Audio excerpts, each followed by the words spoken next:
In the bustling city of Eldergate, a young man named Caius lived a life that danced on the edges of obscurity. By day, he was a mere apprentice in a blacksmith's forge, hammering steel and shaping ordinary tools.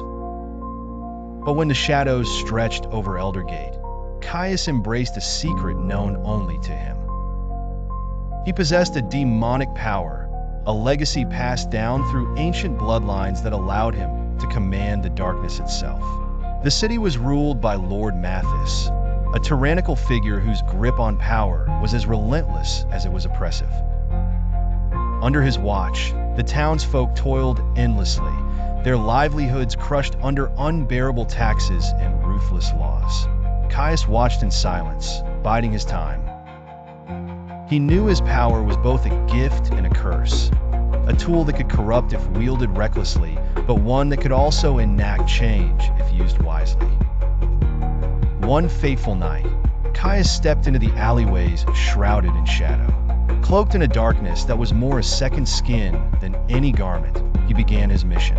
His heart beat with the chimes of justice, and the demonic power within him stirred, eager to unleash its force upon those deserving. The first to feel the sting of Caius's power were the cruel tax collectors, men who delighted in the misery they inflicted. Caius stalked them as a wraith, silent and unseen, until the moment he struck. With the power to manipulate shadows, he wrapped them like thick chains around the collectors, pinning them in place as he whispered warnings of the darkness that would come should they not relent in their ways. Word spread quickly of a mysterious avenger aiding the oppressed. Caius was dubbed the Shadow's Light, a beacon of hope for the downtrodden, a specter of fear for the guilty. The common people, who had begun to suspect each other of treachery and betrayal, started uniting in silent rebellion.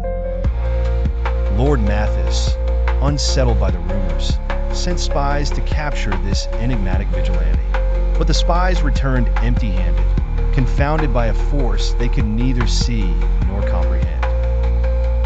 Caius continued his crusade, each victory fortifying his resolve.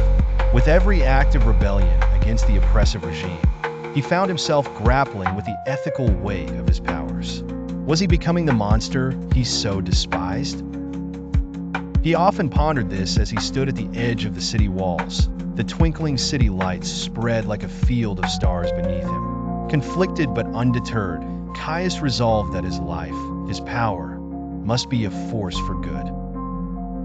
Though his path was shadowed by the very darkness he commanded, it was illuminated by his sincere desire to protect those who had no voice.